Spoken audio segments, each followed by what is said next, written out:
نحمده ونصلي على رسوله الكريم عما بعد فأعوذ بالله من الشيطان الرجيم بسم الله الرحمن الرحيم أشهد أن لا إله إلا الله وحده لا شريك له وأشهد أن محمدا عبده ورسوله. چلیں اقرا آج آپ دعائیں کریں گے انشاءاللہ. جی بسم اللہ الرحمن الرحیم رب اشرح لی صدری ویسر لی امری واحلل عقدۃ من لسانی یفقهوا قولی ربی زدنی علما اللهم فقهنا في الدين ربي هب لي حكما والحقني بالصالحين اللهم اني اسالك علما نافعا ورزقا طيبا وعملا متقبلا. چلیں جزاک اللہ خیر. أعوذ بالله من الشيطان الرجيم بسم الله الرحمن الرحيم رب اشرح لي صدري ويسر لي أمري واحلل عقدة من لساني يفقه قولي ربي زدني علما اللهم فقهنا في الدين اللهم اهدني قلبي وسدد لساني واصلل سخيمة قلبي. أعوذ بالله من الشيطان الرجيم بسم الله الرحمن الرحيم تبارك الذي بيده الملك وهو على كل شيء قدير الذي خلق الموت والحياة ليبلوكم أيكم أحسن عملا وهو العزيز الغفور الذي خلق 7 سماوات طباقا ما ترى في خلق الرحمن من تفاوت فارجع البصر هل ترى من فطور ثم ارجع البصر كرتين ينقلب إليك البصر خاسعا وهو حسير ولقد زينا السماء الدنيا بمصابيح وجعلناها رجوما للشياطين وأعتدنا لهم عذاب السعير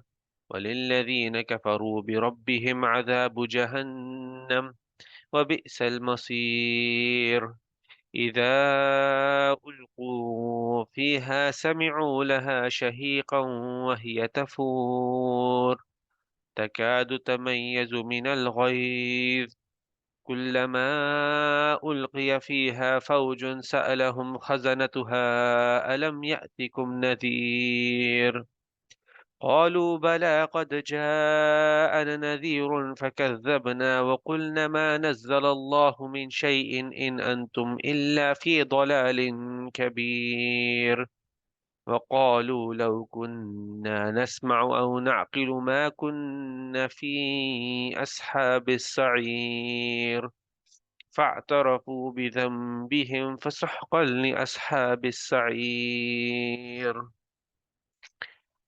اعوذ باللہ من الشیطان الرجیم بسم اللہ الرحمن الرحیم. تو ہم لوگ کنٹینیو کرنے والے کلاس اور انشاءاللہ ہم لوگ سورہ ملک سے انشاءاللہ کنٹینیو کریں گے. سورہ مریم ہم لوگوں نے پوری کر لی بھی ہے. تو سورہ ملک ایک مکی سورہ ہے. ملک کا مطلب بادشاہت یعنی کہ کنگڈم. تو ملک کا مطلب ہوتا ہے کنگڈم انشاءاللہ. تو اس نام سے ہی یعنی کہ جب ہم سوچتے ہیں ایک بادشاہ اپنی بادشاہت کی بات کر رہا ہوتا ہے پھر بادشاہ یہاں پہ اللہ سبحانہ تعالیٰ ہے تو اللہ سبحانہ تعالیٰ اپنی بادشاہت کی بات کرنے لگے تو وہ نام سے ہی ایک سورہ وہ ایک امپورٹنس بتاتی ہے اس ٹاپک کی. تو یہ جو سورہ ہے یہ بھی ایک بہت اہم سورہ ہے قرآن کی باقی سوروں کے بیچ میں. اور کچھ احادیث ہے جو اس سورہ کی اہمیت بیان کرتی ہے. ان میں سے ایک ہے جو ابن مسعود یہ حدیث سناتے ہیں. اس میں وہ کہتے ہیں کہ فرشتے قبر میں آئیں گے ایک آدمی کے پاس. وہ اس کے پہلے پیروں کے پاس آئیں گے اور اس کے پیر بول پڑیں گے کہ میری جانب سے داخل نہیں ہو سکتے کیونکہ یہ سورہ ملک پڑھا کرتا تھا. اس کے بعد وہی فرشتہ اس کے چھاتی یا پیٹ اس ایریا کی طرف آئے گا تو چھاتی یا پیٹ بول پڑے گا کہ تم یہاں اس جانب سے بھی داخل نہیں ہو سکتے کیونکہ یہ سورہ ملک پڑھا کرتا تھا. پھر وہ اس کے سر کی جانب جائیں گے فرشتے اور سر بھی بولے گا کہ تم میری جانب سے داخل نہیں ہو سکتے کیونکہ یہ سورہ ملک پڑھا کرتا تھا. تو یہ جو سورت ہے یہ سورت مانعہ ہے. ابن مسعود کہتے ہیں یہ سورت مانعہ ہے، جس کا اور یہ قبر کے عذاب سے بچاتی ہے. تو جس نے بھی اس کو رات میں پڑھا ہے وہ اس کے لیے بہترین ہے اور وہ اس کے لیے کافی ہوگی. تو یہ حدیث مستدرک ابن حاکم، یہ بھی ایک حدیثی کتاب ہے، اس کے اندر ہے. اور اس حدیث سے ہمیں پتہ چلتا ہے کہ یہ جو سورہ ہے اس کا دوسرا نام ہے سورہ المانعہ. مانعہ کا مطلب جیسے منع کرنے والا یا بچانے والا. تو یہ سورہ کا نام ہے مانعہ، مطلب پروٹیکٹر. تو یہ ایک حدیث ہے جو اس کی اہمیت بیان کرتی ہے. اور ایک اور حدیث ہے جس میں نبی صلی اللہ علیہ وسلم نے کہا ہے کہ اللہ کی کتاب میں ایک ایسی سورت ہے جس کی 30 آیتیں ہیں، 30 آیتیں ہیں، اور وہ ایک آدمی کے لیے شفاعت کرے گی جب تک وہ آگ سے نکال کر جنت میں نہیں ڈال دیا جاتا. تو یہ سورہ اس آدمی کے لیے جو اس کو پڑھا کرتا تھا اس کے لیے شفاعت کرے گی جب تک وہ آگ سے نکال کے جنت میں نہیں ڈال دیا جاتا. ٹھیک ہے. تو یہ سورہ جو 30 آیتوں والی سورت ہے وہ سورت الملک ہے قرآن میں. ٹھیک ہے. اور یہ جو سورہ ہے یہ مینلی فوکس کرتی ہے اللہ سبحانہ تعالیٰ کے اوپر. مینلی فوکس کرتی ہے اللہ سبحانہ تعالیٰ کے اوپر. اللہ سبحانہ تعالیٰ کا ایک نام اور بھی، یعنی قرآن میں اللہ سبحانہ تعالیٰ کو مالک الملک بھی کہا جاتا ہے، بادشاہ کی بادشاہت. اسی طرح سے یہ جو ہے سورت اس بادشاہ کی بادشاہت کے بارے میں بتانے والی ہے. یہ آپ ایسے سوچ لیں کہ آپ کو یہ سورت اللہ کی تعارف، ایک اور یعنی کہ ایک اور سورت ہے جو اللہ کا تعارف کرانے جا رہی ہے. تو ایسی جتنی بھی صورتیں ہوتی ہے اسپیسیفکلی ان کی بہت اہمیت ہوتی ہے ان کو سمجھنا، ان کو صحیح طرح سے سمجھنا. کیونکہ آپ ان کو سمجھیں گے ان صورتوں کو تو آپ اللہ کو سمجھیں گے، اللہ کو آپ پہچانیں گے. کیونکہ اگر آپ اللہ کو نہیں پہچانیں گے صحیح طرح سے تب تب تک آپ دوسروں کو اللہ کی طرف نہیں بلا سکتے. اور یہ ہم سب کو یاد ہمیشہ رکھنا چاہیے کہ ہمارے ہر مسلمان پہ فرض کیا گیا ہے کہ وہ دوسرے لوگوں کو اللہ کی طرف بلائے. جتنا بھی علم اس کے پاس ہے، ضروری نہیں کہ پورا قرآن پڑھا ہو سمجھا ہو اس کے بعد جا کے بلانا ہے. جتنا بھی علم ہوتا ہے اس کے ذریعے ہمیں دوسروں کو اسلام کی طرف بلانا ہمارے پہ فرض کیا گیا ہے. اور اس کی سب سے اچھی مثال نبی صلی اللہ علیہ وسلم کے صحابی ابو بکر الصدیق رضی اللہ عنہ تھے. جب ابو بکر صدیق کے پاس نبی صلی اللہ علیہ وسلم آئے تھے اسلام کا پیغام لے کر، ان کو اللہ کی طرف دعوت دینے کے لیے آئے تھے، تو ابو بکر رضی اللہ عنہ نے یہ اسلام کی جو دعوت تھی وہ فوراً قبول کر لی تھی، فوراً قبول کر لی تھی. تو آپ اس ٹائم پہ اندازہ کریں، اس ٹائم پر ابھی صرف ان کو دعوت ملی ہے اور انہیں اسلام قبول کیا ہے، کتنا علم ہوگا ان کے پاس؟ بہت ہی، یعنی کہ آپ کہہ لیں کہ منیمم علم ہے اس وقت، منیمم علم ان کو ملا ہوا ہے. انہوں نے نبی صلی اللہ علیہ وسلم سے دعوت قبول کی ہے اور وہ ویسے ہی جاتے ہیں اپنے سرکل میں جاتے ہیں اور وہی جتنا ان کو علم ملا ہے وہی علم کے ذریعے وہ 6 اور لوگوں کو اسلام کی دعوت دیتے اور انہوں نے قبول کر لیتے. 6 اور لوگ، ابو بکر صدیق رضی اللہ عنہ نے 6 لوگوں کو فوراً اسلام کی دائرے یعنی کہ اسلام قبول کروایا تھا. علم ان کے پاس اس ٹائم کچھ نہیں تھا، اس ٹائم تو قرآن بھی اتنا نازل نہیں ہوا تھا. جو دعوت ان کو ملی اسی دعوت کے اندر انہوں نے اللہ کو پہچان لیا تھا. یہ جو نبی صلی اللہ علیہ وسلم کے صحابہ تھی یہ ان کی خاصیت تھی کہ ان کو ایک بار چیز بولی جاتی تھی اور وہ ان کے دل کو ایسے لگ جاتی تھی، وہ دل میں ایسے اتار لیتے تھے اور پھر اس کی کے ذریعے، اسی کی برکت کے ذریعے وہ اور بھی لوگوں کو اسلام کی دعوت دے دیتے. اور ہم لوگ جب کسی کو اسلام کی طرف بلاتے ہیں، ہدایت آنا نہیں آنا وہ اللہ کی طرف سے ہے. لیکن اگر کوئی اپنی دعوت کے اندر کمی کو دیکھے گا نا تو اکثر یہی پائے گا کہ وہ اللہ سبحانہ تعالیٰ کو صحیح طرح سے جانتا نہیں ہے، اس لیے اس کی دعوت میں وہ اثر نہیں ہے. ایک تو ہوتا ہے کہ دوسرے کے دل کا حال، ایک تو ہوتا ہے کہ آپ جس کو دعوت دے رہے ہو اس کے دل کا حال کیا ہے، وہ سچائی کی طرف آنا چاہتا ہے کہ نہیں آنا چاہتا. اور اگر دوسرے پہلو سے دیکھیں گے تو کچھ آپ کی اپنی کمیاں ہوں گی دعوت میں. تو اکثر یہ ایک کمی ہوتی ہے دعوت کے اندر کہ جو دعوت دے رہا تھا وہ خود بھی اللہ کو صحیح طرح سے جانتا نہیں. جب وہ خود نہیں جانتا تو پھر دوسرے کو کیا بلائے گا اللہ کی طرف. ٹھیک ہے. تو اس لیے یہ جو صورت ہے جس میں اللہ کا پھر تعارف کرایا جائے گا ایک، یہ بہت اہم سورہ ہے. اور جس سے پہلے ہم تھوڑا سا اور ڈیپ جائیں تو ہم نے ایک حدیث پڑھی تھی جس کے اندر کہا تھا کہ جو اس سورت کو رات میں پڑھتا ہے تو یہ سورت اس کو بچائے گی، قبر کے عذاب سے بچائے گی. اور دوسری چیز یہ تھی کہ جو اس سورت کو پڑھتا ہے تو یہ سورت اس کے لیے شفاعت کرے گی آخرت میں.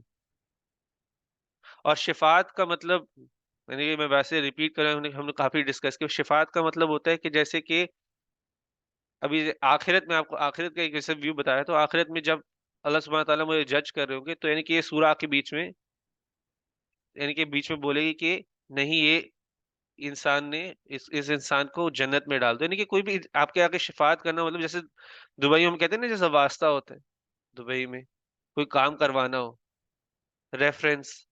تو یہ سورہ آ کے بولے گی کہ نہیں، یہ آدمی ٹھیک تھا، یہ مجھے پڑھا کرتا تھا، تو اس کو جنت میں ڈال دو. اور آپ جنرلی شفاعت کس کی کرتے ہو؟ شفاعت آپ اس کی کرتے ہو، آپ اس کی تو نہیں کرو گے نا جس کو آپ نے ایک ہی بار ملا ہوئے، دو بار ملا ہوئے. یعنی کہ اگر آپ کو کسی کے بارے میں کچھ ریفرنس دینا ہو، آپ کو کسی کی طرفداری کرنی ہو کسی، یعنی کہ ایک اتھارٹی کے سامنے، تو آپ اس کے لیے تو نہیں شفاعت کرو گے جس کو آپ نے ایک یا دو بار ہی ملے ہو پوری زندگی میں. آپ شفاعت اس کی کرو گے جس کو آپ بہت قریب سے جانتے ہو، جس کے ساتھ آپ کا ایک رشتہ ہو. تو اسی طرح سے اس سورہ کے ساتھ ایک رشتہ بنانا ہے. ہر رات اس کو پڑھو، ہر رات اس کو، یعنی کہ جب پڑھ رہے ہو تو سمجھو کیا پڑھ رہے ہو. تو انشاءاللہ جب وہ قبر کا بھی وقت آئے گا یا آخرت میں بھی وقت آئے گا تو یہ سورہ بھی شفاعت کر سکے گی. اور صرف خود نہیں پڑھو، آس پاس یعنی کہ آپ کے جیسے بچے بھی ہیں ان کے سامنے اونچی آواز میں پڑھو تاکہ وہ بھی سنیں. اور جب خیر وہ عمر میں پہنچے تو تب ان کو بھی اس صورت کا مطلب سمجھانے کے جب شروع کرتے نا، تو یہ صورتیں زیادہ امپورٹنٹ ہوتی ہیں کہ اللہ کو پہچانے. اور پھر اس کے بعد باقی پھر عبادت اس کے بعد آتی ہے. ایک بار اللہ کو پہچانو گے تو پھر عبادت میں خود مزہ بھی آتا ہے. تو انشاءاللہ ہم اس سورہ کے سٹارٹ کرتے ہیں. ایک منٹ.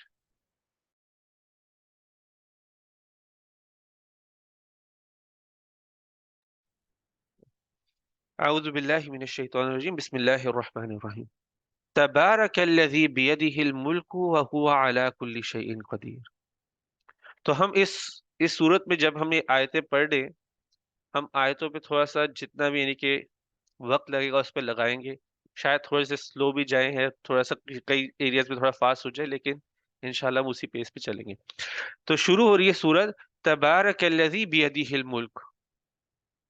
بہت برکت والے ہیں، بہت برکت والا ہے جس کے ہاتھ میں ساری بادشاہت ہے. تبارک کا مطلب ہوتا ہے بہت زیادہ بابرکت، بہت برکت، ہر اچھائی کا سورس. ساری اچھائی اسی کے ذریعے آتی ہے، اور وہ کس کے ذریعے؟ وہ اللہ سبحانہ وتعالی. برکہ کا مطلب ہوتا ہے کہ کسی چیز کی اچھائی اور اس کی ویلیو بڑھ جانا. ٹھیک ہے. برکت کا برکہ کا مطلب ہوتا ہے نہیں جو ہم لوگ برکت بولتے ہیں، برکت اللہ ہمارے رزق میں برکت ڈالے.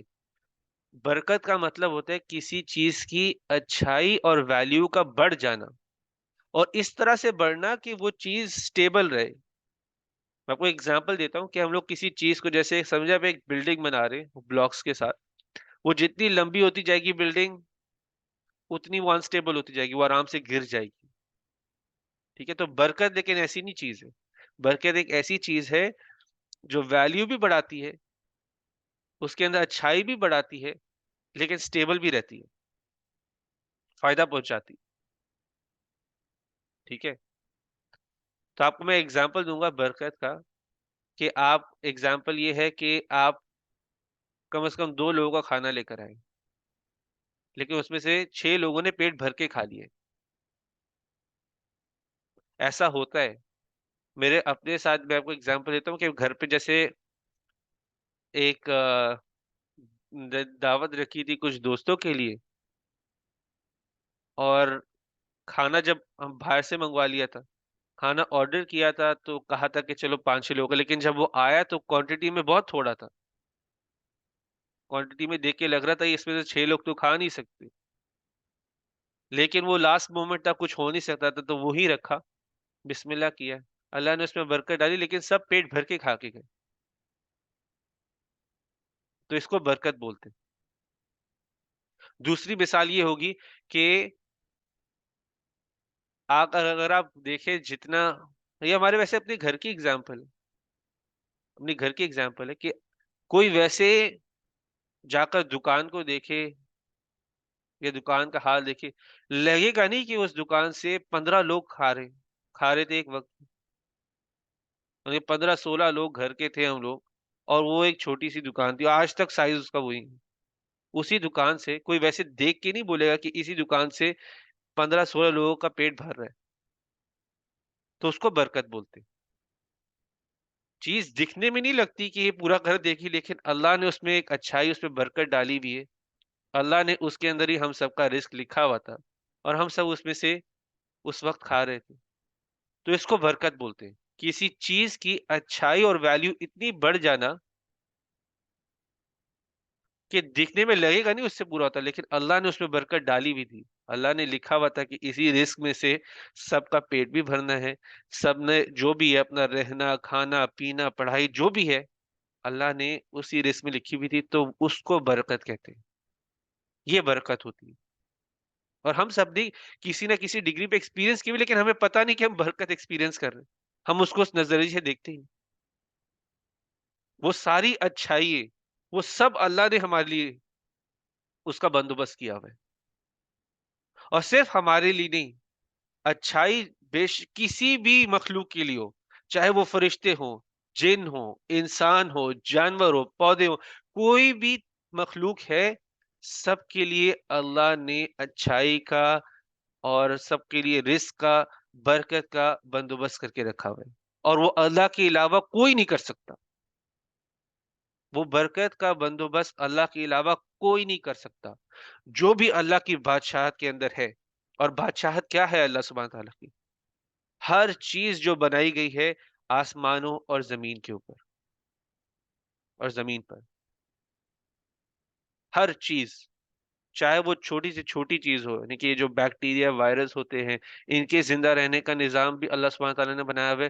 بڑی سے بڑی چیز ہو کہ آسمان میں جو ستارے چل رہے ہیں، جو دنیا گھوم رہی ہے سورج کے ارد گرد، ہر چیز کا نظام اللہ نے بنایا ہوا ہے. ہر چیز اللہ کی برکت سے چل رہی ہے. ساری اچھائی اللہ کی طرف سے آ رہی ہے. تو تبارک الذی بیدہ الملک، بہت بابرکت ہے وہ جس کے ہاتھ میں بادشاہت ہے، وہو علی کل شیء قدیر، اور وہ ہر چیز پر قادر ہے، ہر چیز پہ قادر ہے. ٹھیک ہے. کیونکہ کبھی کبھی ایسا ہوتا ہے کہ ہمارے ملکیت میں تو چیز ہوتی ہے، لیکن ہمارا اس پہ پورا کنٹرول نہیں ہوتا. اس کی بھی آپ کو ایک مثال دیتا ہوں. ایک ایک ملک کا بادشاہ ہو، یعنی کہ ایک کنٹری کا بادشاہ ہے، وہ ایک پوری کنٹری اس کے انڈر ہے، لیکن ہر ایک بندے پہ اس کا کنٹرول نہیں ہے. ہر ایک بندے پر اس کا کنٹرول نہیں ہے. اس کو یہ بھی نہیں پتا ہر ایک بندہ کر کیا رہا ہے. اس کو صرف اوپر اوپر کی ڈیٹیلز پتا ہے نا، نیچے والی ڈیٹیلز نہیں پتا. تو پھر نیچے والی ڈیٹیلز کے لیے وہ شہروں کا، پہلے تو ملک کا وہ خود ہے، پھر شہروں کے اسے منسٹر بنائے ہوئے. منسٹر کو بھی اس نے اپوائنٹ کیا ہوا، لیکن منسٹر کا بھی ہر چھوٹی سے چھوٹی ڈیٹیل پر کنٹرول نہیں ہے. تو پھر منسٹر نے کیا کیا ہوا ہے؟ حلقوں کے لیڈرز بنائے ہوئے کہ یہ اس ایریا کے لیڈرز بنائے ہوئے. ان ایریا کے لیڈرز کا بھی ہر ایک بندے پہ کنٹرول نہیں ہے، ہر ایک بندے کی جانکاری نہیں ہے، وہ جتنے مرضی لیولز آف کنٹرول بناتے جائے تب بھی ان کا پورا کنٹرول نہیں ہے. لیکن اللہ سبحانہ تعالیٰ اللہ سبحانہ تعالیٰ کی ذات لمیٹڈ نہیں ہے ان چیزوں سے. اللہ ہر چیز پہ قادر ہے، اللہ کا ہر چیز پہ کنٹرول ہے، ہر چیز پر اللہ کا کنٹرول ہے، اللہ کا پاور رکھتا ہے ہر چیز کے اوپر، ہر چیز کے اوپر.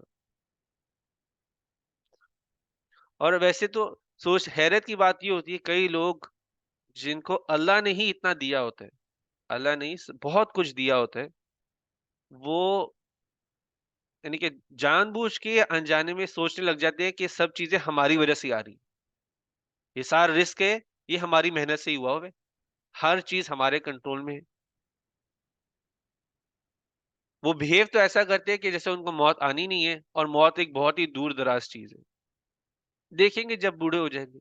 لیکن اللہ نے دیا وہ بھی، وہ سوچتے تو ان کی وجہ سے ہی ہے، سوچتے ہیں کہ ہر چیز ان کے کنٹرول میں ہے. یہاں تک کہ اللہ نے اتنا دیا ہوا ہے تو وہ سوچتے کہ موت بھی دور ہے، موت بھی ابھی نہیں مجھے آ سکتی. تو ایسے لوگوں کے لیے اللہ سبحانہ تعالیٰ پہلے تو بول رہے تبارک الذی بیدہ الملک، کہ یہ ساری اچھائی میری طرف سے ہی آئی ہے، وَهُوَ عَلَىٰ كُلِّ شَيْءٍ قَدِيرٌ، اور اس کے پورے کنٹرول میں بھی میں ہوں اور صرف میں ہوں، یعنی کہ اللہ سبحانہ تعالیٰ ہر چیز اللہ کی طرف، ہر اچھائی ہر چیز، صرف فرق یہ ہے ہم آنکھیں کھول کے دیکھتے رہے، ہر چیز اس کے کنٹرول میں.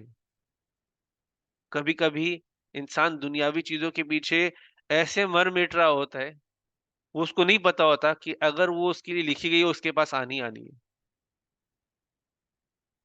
ہم لوگ مر رہے ہوتے ہیں، مٹ رہے ہوتے ہیں کہ ایک دوسرے کے پیچھے کبھی کبھی پڑے ہوتے ہیں. انسان جنرلی انسان کی حالت ہی ایسی ہے، دنیا کی حالت ایسی ہے.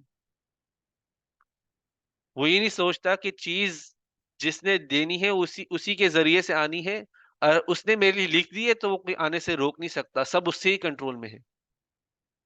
اسے لکھا ہے کہ میری طرف یہ چیز آنی ہے، وہ اسی کے کنٹرول میں چیز، وَهُوَ عَلَىٰ كُلِّ شَيْءٍ قَدِيرٌ، تو وہ اچھائی میرے لیے لکھی بھی ہے تو میرے پاس آنی آنی ہے. لیکن انسان ایسا نہیں سوچتا. آگے اور اللہ سبحانہ تعالیٰ کا تعارف، الذی خلق الموت والحیات، یہ وہ ذات ہے جس نے موت اور زندگی کی تخلیق بھی کی ہے. اللہ سبحانہ تعالیٰ نے موت اور زندگی کو بھی بنایا ہے. ہم لوگ ویسے کبھی موت اور زندگی کو ایک مخلوق، ایک تخلیق کی طرح نہیں دیکھتے. ہم بس سوچتے ہیں کہ زندگی ہے، موت ہے، ہاں بس ایگزسٹ کرتی ہے، اللہ نے بنا دیا ہے اور وہ چیزیں خود سے بس ایگزسٹ کرتی ہے، موت خود سے آ جاتی. تو موت بھی اللہ نے ہی بنائی ہوئی ہے اور زندگی بھی اللہ نے بنائی ہوئی ہے. لیکن اگر آپ لوگ اس آیت کو تھوڑا نوٹ کریں، شروع میں ہی پہلے لکھا ہوا ہے الذی خلق الموت والحیات. اللہ سبحانہ تعالیٰ کہہ رہے ہیں پہلے میں نے موت بنائی اور پھر زندگی بنائی. لیکن زندگی میں الٹا نہیں ہوتا، پہلے زندگی دی اللہ سبحانہ تعالیٰ لیتا ہے پھر موت آتی. لکھا تو الٹا ہونا چاہیے کہ الذی خلق الحیات والموت، لیکن اللہ سبحانہ تعالیٰ نے کہا الذی خلق الموت والحیات. اور اللہ سبحانہ تعالیٰ بول رہے ہیں اس چیز کو اس طرح سے، تو اس چیز کو اسی طرح سے، اسی میں ہی وزڈم ہے. اللہ نے جس طرح سے اس کا سیکوینس رکھا ہے اسی میں ہی وزڈم ہے. اور علماء کہتے ہیں کہ موت اس لیے پہلے لکھی ہوئی ہے کیونکہ ہمیں زندگی دینے سے پہلے ہم ایک مرے ہوئے اسٹیٹ میں ہی تھے. اگر آپ آدم علیہ السلام کی بات کریں تو آدم علیہ السلام کو اللہ سبحانہ تعالیٰ نے مٹی سے بنایا تھا، لیکن روح ابھی پھوکی نہیں تھی. تو جب وہ مٹی سے بنے ہوئے تھے تو وہ ایک موت کے اسٹیٹ میں تھے، پھر زندگی دی. جس سے پہلے بچے کے، جب ماں کے پیٹ میں بچے کے اندر بھی روح پھونکی جاتی ہے، اس سے پہلے بچہ کیا ہوتا ہے؟ گوشت کا ٹکڑا. سیلز ہوتے ہیں نا بیسکلی، سیلز ہے اور کچھ نہیں ہے. اب اس کے اندر روح نہیں آئی، اس کے اندر روح پھونکی جاتی ہے. تو پہلے انسان کچھ نہیں ہوتا. موت کیا ہے؟ یعنی کہ کوئی کچھ نہیں ہے، ایگزسٹ نہیں کرتا. ایگزسٹنس کا یعنی کہ لیکن پھر اللہ سبحانہ تعالیٰ زندگی دیتے ہیں.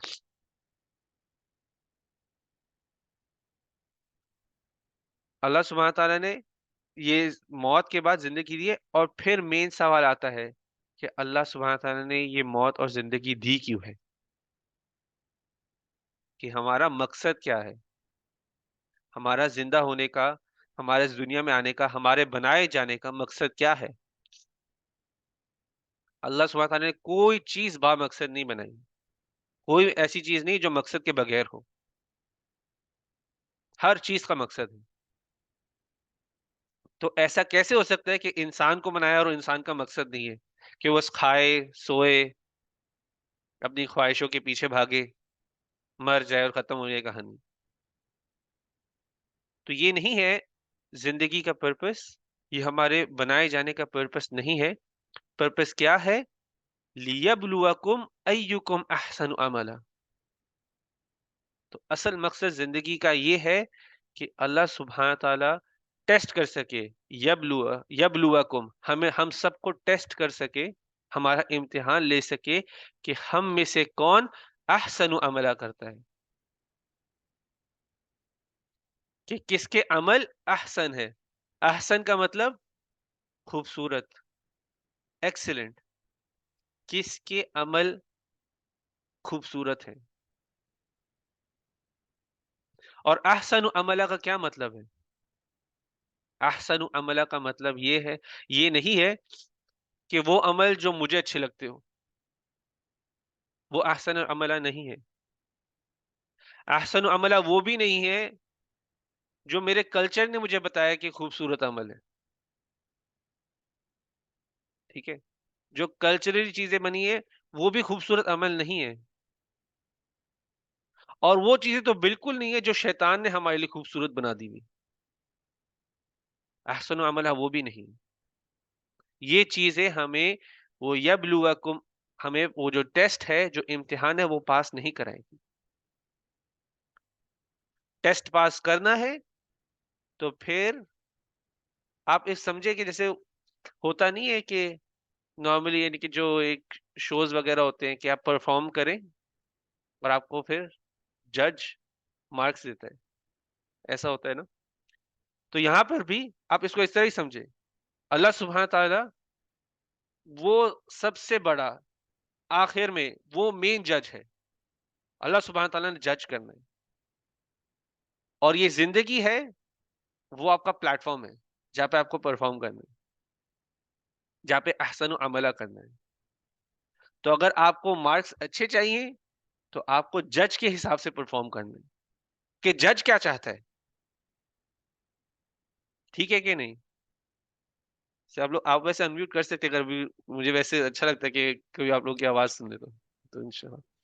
تو جج کے حساب سے اگر آپ پرفارم کریں گے، احسن و عملہ کریں گے، تو پھر آپ پاس ہوں گے نا ٹیسٹ کو. صحیح. تو اللہ سبحانہ تعالیٰ کے حساب سے ہی عمل کریں گے تو ہی پھر آخرت میں وہ رزلٹ جو ملنے والا ہوگا وہ اللہ سبحانہ تعالیٰ جو پھر یعنی کہ ریوارڈ دینا چاہے گا پھر اسی طرح سے ہو.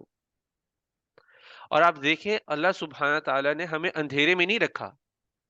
یہ نہیں بولا کہ جاؤ خود ہی فگر آؤٹ کرو احسن و عملہ کیا ہے. نہیں، اللہ سبحانہ تعالیٰ نے پہلے تو قرآن بھیجا،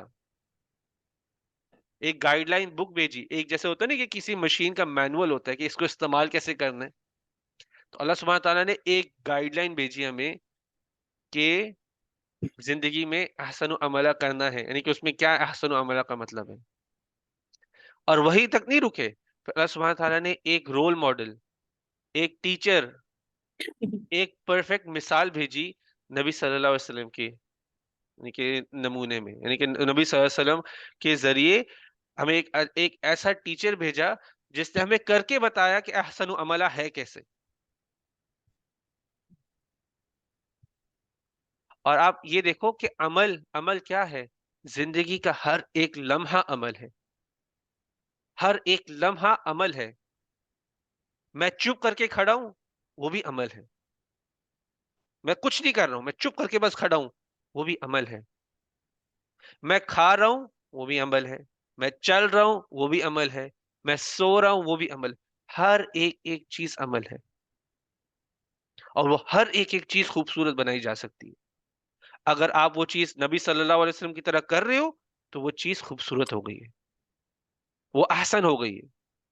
آپ نبی صلی اللہ علیہ وسلم کی طرح کھا رہے ہو، وہ احسن ہو گیا آپ کا کھانا۔ آپ نبی صلی اللہ علیہ وسلم کی طرح چل رہے ہو، وہ آپ کا چلنا احسن ہو گیا ہے، وہ آپ کا چلنا خوبصورت ہو گیا ہے۔ آپ چپ کر کے کھڑے ہو، لیکن وہ چپ کر کے کھڑے ہونے کے موقع کو آپ نے ایک تسبیح کرنے کا موقع بنا دیا، تو وہ آپ کا عمل خوبصورت ہو گیا ہے۔ اور اگر آپ کا عمل نبی صلی اللہ علیہ وسلم کی طرف نہیں ہے تو وہ عمل خوبصورت، وہ کافی نہیں ہے اس کی خوبصورتی۔ اگر وہ نبی صلی اللہ علیہ وسلم کی طرح نہیں ہے وہ عمل، تو اس عمل کی خوبصورتی کافی نہیں ہے۔ اور ہمیں اس طرح کا مائنڈ سیٹ بنانا ہے، اور خوبصورت عمل کرنے کے لیے نا اپنے دل کا حال بھی جاننا بہت ضروری ہے۔ جب میرے تک جب میرے تک ایک ایسی چیز، نبی صلی اللہ علیہ وسلم کا عمل، ایک طریقہ کار پہنچتا ہے، یہ ضروری کہ آتھینٹک ہو، آتھینٹک سورس سے میرے پاس نبی صلی اللہ علیہ وسلم کا ایک عمل یا طریقہ کار پہنچتا ہے، کیا میرا دل گواہی دیتا ہے کہ یہی صحیح طریقہ کرنے کا؟ جب میں ایسی کوئی بات سنتا ہوں، کیا میرا دل مجھے فورس کرتا ہے کہ میں اسی طرح سے عمل کروں؟ کیا میرا دل بولتا ہے یہی خوبصورت طریقہ ہے عمل کرنے کا، اور اس کے علاوہ جتنے بھی باقی طریقے ہیں وہ میری نظر سے تھوڑا گر جائیں؟ کیا اس طرح میرا دل گواہی دیتا ہے؟ کیا میرا دل مجھے مجبور کرتا ہے کہ میں خوبصورت طریقے سے عمل کروں؟ اور یہ پتہ ہے کیوں ضروری ہے؟ کیونکہ نبی صلی اللہ علیہ وسلم نے کہا ہے کہ جب تک آپ اس لیول تک نہیں پہنچتے آپ کا ایمان پورا نہیں ہے۔ یہ حدیث ہے نبی صلی اللہ علیہ وسلم کی، جس میں نبی صلی اللہ علیہ وسلم نے ایک بار عمر رضی اللہ عنہ کا ہاتھ پکڑا ہوا تھا، ایسے وہ ہاتھ پکڑا ہوا تھا، تو عمر رضی اللہ آگے سے کہتے ہیں کہ نبی صلی اللہ علیہ وسلم کو کہ مجھے آپ اپنے علاوہ مجھے آپ سے محبوب کوئی چیز نہیں، یعنی کہ پہلے میں اپنے آپ کو یعنی کہ مجھے اپنی زندگی پیاری ہے، اس کے بعد مجھے آپ سے زیادہ محبوب کوئی اور چیز نہیں ہے۔ تو نبی صلی اللہ علیہ وسلم نے آگے سے عمر رضی اللہ عنہ کو کہا کہ نہیں عمر، جس کے ہاتھ میں میری جان ہے، میں اس کے یعنی کہ اللہ کو حاضر ناظر رکھ کے میں بول رہا ہوں کہ جب تک میں تمہیں زیادہ محبوب نہیں ہوتا تمہارے اپنے یعنی کہ خود سے میں زیادہ محبوب نہیں ہوتا، تب تک تمہارا ایمان پورا نہیں ہے۔ اگر میں سب سے محبوب چیز نہیں ہوں تمہیں، تب تک تمہارا ایمان پورا نہیں ہے۔ تو عمر رضی اللہ عنہ نے آگے سے جواب دیا کہ واللہ، اللہ یعنی کہ میں اللہ کی قسم کھاتا ہوں کہ مجھے ابھی آپ سے زیادہ محبوب اپنا خود بھی نہیں ہے، اپنا یعنی کہ میں خود بھی اپنے آپ کو محبوب نہیں ہوں جتنا مجھے آپ محبوب ہیں۔ تو نبی صلی اللہ علیہ وسلم نے آگے سے جواب کیا کہ ابھی عمر، ابھی مطلب کہ ابھی تمہارا ایمان پورا ہوا ہے۔ تو جب تک نبی صلی اللہ علیہ وسلم کا عمل ہمارے لیے دلوں کے اندر یہی سب سے خوبصورت طریقہ ہے، تب تک ہمارا ایمان ہی نہیں پورا ہوا۔ تو ہمیں اپنے دلوں کا حال جاننا چاہیے کہ میرے دل کا حال کس طرح کس سٹیٹ میں ہے۔ ہمیں احسن و عملہ کے لیے ہر موقع پہ کام کرنا ہے، اور یہ مقصد ہے زندگی کا۔ اللہ سبحانہ تعالیٰ کہہ رہے یہ تمہاری زندگی کا مقصد ہے، اس لیے بنائے گئے ہو تم۔ اور ہر امتحان کی طرح ہر امتحان کے لیے علم کی ضرورت ہوتی ہے، پھر محنت اور تیاری کی ضرورت ہوتی ہے۔ اسی طرح سے زندگی کا نظام بھی چل رہا ہے نا. آپ کوئی ایگزام دے سکتے ہو جب آپ کے پاس غلط نالج ہو, علم ہی غلط ہو اور تیاری نہ کی ہو؟ ایسا ہو ہی نہیں سکتا. یہ آپ کی زندگی کا سب سے اہم, سب سے ضروری, اس کے علاوہ کوئی چیز میٹر نہیں کرتی, یہ وہ ایگزام ہے. تو اللہ سبحانہ تعالیٰ اس کے لیے پھر آپ کو صحیح علم لینا ہے, پھر صحیح تیاری بھی کرنی ہے, مطلب اسی علم پر پھر عمل بھی کرنا ہے. انشاءاللہ. جس طرح سے ہمیں جیسے ایک علم لینا بھی ہمارے پہ اسی طرح سے فرض ہے, ہمارے پہ. ہائی مارکس چاہیے, ہائی رینک چاہیے, ہم چاہتے ہیں ہم جائیں, اچھی سے اچھی پڑھائی کریں, اچھی سے اچھی جگہ پہ جا کے پڑھائی کریں, نارملی بھی دنیا کے لیے اچھے سے اچھا انجینئر بن جائے, اچھے سے اچھا ڈاکٹر بن جائے, اچھے سے اچھا بزنس کھول لیں, زیادہ سے زیادہ پیسے کما لیں. اسی یعنی کہ وہی مائنڈ سے جیسے پریپریشن کے لیے ہمیں جنت چاہیے, جنت میں اونچا مقام چاہیے, ہمیں نبی صلی اللہ علیہ وسلم کی یعنی کہ کمپینین شپ میں ہونا ہے, صحبت میں ہونا ہے, جنت میں ایسے مقام پر ہونا ہے جہاں پہ ہم اللہ کو دیکھ سکیں. تو اس کے لیے پھر آپ کو جا کے اچھی سے اچھی سچ یعنی کہ اوتھینٹک نالج لینی ہے, صحیح علم لینا ہے, اور اسی طرح سے پھر صحیح تیاری کرنی ہے. انشاءاللہ. وَهُوَ الْعَزِيزُ الْغَفُورُ, اور اللہ اور وہ عزیز ہے اور غفور ہے. عزیز کا مطلب کہ پوری اتھارٹی, پوری پاور اللہ کے پاس ہے, پوری اتھارٹی اور پوری پاور. کیونکہ آپ دیکھیں یعنی کہ عزیز یعنی کہ عزت, یعنی کہ ہم لوگ ویسے نارملی عزت سے اس کو کرتے ہیں, لیکن عزت کس کی ہوتی ہے؟ جس کے پاس پاور اور اتھارٹی ہوتی ہے, وہ عزیز ہوتا ہے کہ پوری پاور ہے, پوری اتھارٹی ہے, ہائی رینک, اس کو عزیز. تو اللہ سبحانہ تعالیٰ کی پاس ساری پاور ہے, وہ العزیز ہے, صرف عزیز نہیں ہے, العزیز ہے. ساری پاور, ساری اتھارٹی صرف اللہ سبحانہ تعالیٰ کے پاس ہے, اور وہ بہت معاف کرنے والا ہے. اس سے بچ کے نہیں بھاگ سکتے, اللہ سبحانہ تعالیٰ سے بچ کے نہیں بھاگ سکتے, پوری اتھارٹی اللہ کے پاس ہے. ناموں کے اندر بھی, کیونکہ ہر جگہ جہاں پہ اللہ سبحانہ تعالیٰ کے نام بھی آتے ہیں تو وہ ایک وجہ سے وہ نام استعمال کیے گئے ہوتے ہیں. یہاں پہ اللہ سبحانہ تعالیٰ کہتے ہیں کہ کوئی بچ کے نہیں بھاگ سکتا,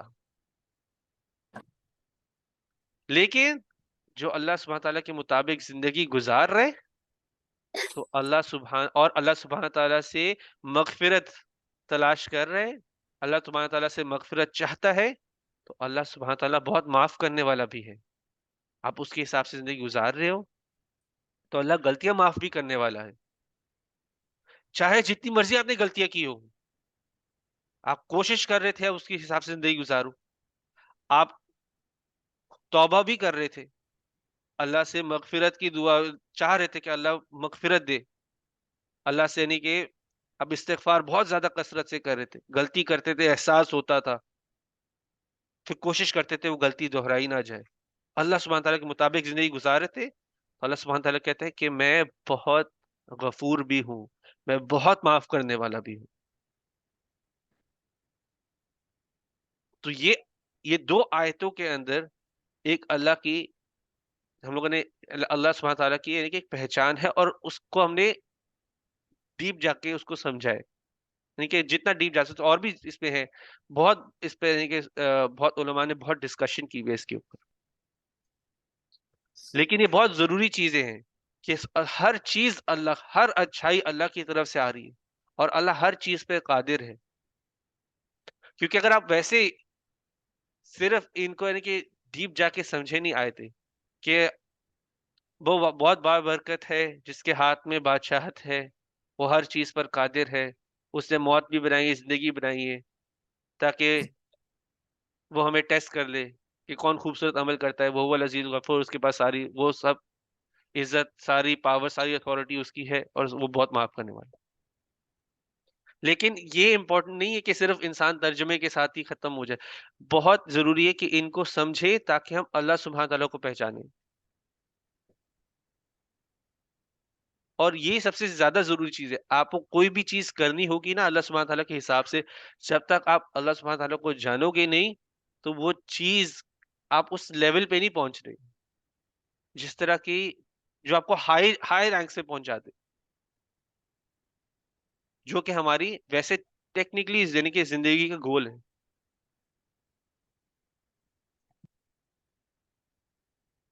ہم، میرے خیال سے ہم لوگ آج نا کلاس میں ادھر ہی تھوڑا پاز کرنا چاہتا ہوں، کیونکہ پھر اگلی 2-3 آیتیں بھی کافی تھوڑی ڈیپ ہیں. کہ اللہ نے جو انشاءاللہ. 7 آسمان بنائے ہوئے ہیں، ہم اس کے بارے میں بھی بات کریں گے. اور وہ ویسے جو اگلی آیت آ رہی ہے وہ بہت خوبصورت ہے. اللہ سبحانہ تعالیٰ اپنا تعارف کرا کر ایک چیلنج بھی دیتے ہیں. یعنی کہ ویسے تھوڑا سا یعنی کہ سمرائز کروں گا، ہم لوگ اس کے بارے میں ڈیٹیل میں جائیں گے. اللہ سبحانہ تعالیٰ کہتے ہیں کہ میں نے 7 آسمان بنائے ہوئے ہیں، تو دیکھو آسمان کی طرف. نکال سکتے کوئی غلطی تو دیکھو، ایک بار دیکھو، 2 بار دیکھو، بار بار دیکھو، نکال کے دکھاؤ غلطی. اللہ سبحانہ تعالیٰ کے چیلنج بھی کرتے ہیں، لیکن اس کے پیچھے کیا وزڈم ہے، ان کے کیوں اللہ سبحانہ تعالیٰ ان چیزوں کی بات کریں، ہم انشاءاللہ اس کے بارے میں اگلی کلاس میں ڈیٹیل میں بات کریں گے. لیکن میں چاہ رہا ہوں کہ جو ہم نے ڈسکس کیے وہ تھوڑا سا تازہ رہے، پھر ٹھیک. انشاءاللہ ہم لوگ اس کلاس کو اگلے ہفتے انشاءاللہ کنٹینیو کریں گے. تو آپ لوگ کچھ اگر شیئر کرنا چاہے یا کوئی سوال پوچھنا چاہے تو بسم اللہ. نہیں، سوال تو میرا تو کوئی نہیں ہے، لیکن یہ آج کا میرا یہ ہے کہ سمجھ آئیے کہ یہ صورت کی کتنی برکت ہے. اس کو انشاءاللہ آج سے میں کنٹینیو کروں گی. اس کو پڑھنا چاہیے رات کے ٹائم، ہم، اس کو مس نہیں کرنا چاہیے. اس کی کتنی برکت ہے اور یہ کتنی ہمارے لیے آگے رہائی کا بندوبست ہے. بے تو شک انشاءاللہ انشاءاللہ آج سے یہ کنٹینیو کرنا ہے میں نے. میرا آج کا یہی ہے. جی انشاءاللہ. تو ویسے حدیث ہے جس میں آتے کہ یہ نبی صلی اللہ علیہ وسلم رات کو سونے سے پہلے یہ سورت پڑھا کرتے تھے. یعنی یہ ان کا یعنی کہ طریقہ کار ہے. تو یہ میرے ہے کہ پاس ایک کوشچن ہے. جی جی جی، بسم اللہ. میں نے کوئی حدیث میں سنا ہوا ہے کہ اس سورہ کو میمورائز کرنا چاہیے. اس کی 30 لیکن پڑھنا کافی نہیں، اس کو میمورائز کرنا ہے. کیا یہ ایسی بات ہے وہ کہ اس کو اس میمورائز کرنا وہ اس حدیث کی جیسے کہ کسی کی ایکسپلینیشن ہے. ہے؟ وہ یعنی کہ جیسے میں نے آپ کو بولا نا کہ اس سورہ کے ساتھ ایک رشتہ بنانا ہے، یعنی کہ کون ہم، شفاعت کرے گا. تو پھر اسکالرز ریکمینڈ کرتے ہیں کہ اس کو آپ یاد کرو، یعنی کہ وہ اس پوائنٹ آف ویو سے بول رہے ہیں. ہم، وہ حدیث کے الفاظ نہیں ہیں، وہ حدیث کی جیسے ایکسپلینیشن ہے اسکالر کی. ہم، ٹھیک ہے. تو وہ یہ ہے کہ آپ میمورائز کرو قرآن کی ایک ایک ورڈ جو آپ میمورائز کرو گے وہ آپ کے لیے بہت یعنی کہ اس کا بہت ریوارڈ ہے. لیکن مین چیز جو یعنی کہ میرے اپنے ٹیچر بھی کہتے ہیں مین چیز کی سمجھ ہے. بے ہم، شک آپ میمورائز نہ کیا ہو، آپ سمجھ رہے ہو آپ کیا پڑھ رہے ہو، وہ زیادہ امپورٹنس رکھتے ہیں. کہ اگر آپ نے ایک رشتہ بنانا، اب دیکھیں کہ آئیڈیا یہ ہے کہ اس نے شفاعت، یہ سورہ انشاءاللہ اللہ بہتر جانتے ہیں، اس سورہ نے شفاعت کرنی ہے. وہ بھی اللہ نے جس کی اجازت دینی شفاعت کرنے کی تب اس نے کرنی. لیکن جب ایک رشتہ بنا ہوگا، آپ اس کو پھر تھوڑا سا اپنی زندگی میں امپلیمنٹ بھی کر رہے ہوں گے. تو وہ پوائنٹ ہے. تو آپ میمورائز بے شک کریں، بسم اللہ. میمورائز کرنے میں سے کوئی نہیں روک رہا، وہ کریں گے تو وہ اور بہتر ہے. لیکن اس کو پھر ہر رات کو پڑھنا، سمجھنا کہ اس میں کیا ہے، کیا میسج، کیا کیا اللہ سبحانہ تعالیٰ کیا بولنا چاہ رہے ہیں. تو وہ زیادہ امپورٹنٹ ہے انشاءاللہ. ویسے اگر کوئی حدیث ہوگی جس میں کہا ہو کہ میمورائز، میں شاید میرے تک نہیں پہنچی، مجھے جتنا میرا علم ہے شاید حدیث ہو بھی، اگر آپ کو ریفرنس مل جاتا ہے تو پھر تو بسم اللہ، پھر تو اس میں کوئی ڈاؤٹ نہیں ہے. لیکن ہم، جب میں یہ پڑھ رہا تھا اور ہماری ڈسکشن ہوئی تھی تو میری ٹیچر نے وہ سائڈ پوائنٹ میں اپنی ایکسپلینیشن میں بولا تھا کہ اس کو یاد کرو، اس کو ہر رات کو پڑھو، اس کا مطلب جانو. تو وہ میرے ٹیچر کے الفاظ تھے جب میں ان سے پڑھ رہا تھا. انہوں نے یہ نہیں کہا کہ یہ حدیث تھی، لیکن حدیث ہو بھی سکتی ہے، تو اس میں کوئی چیز کانٹرڈکٹ نہیں ہو رہی تو الحمدللہ اس میں کوئی ایسا فرق نہیں ہے.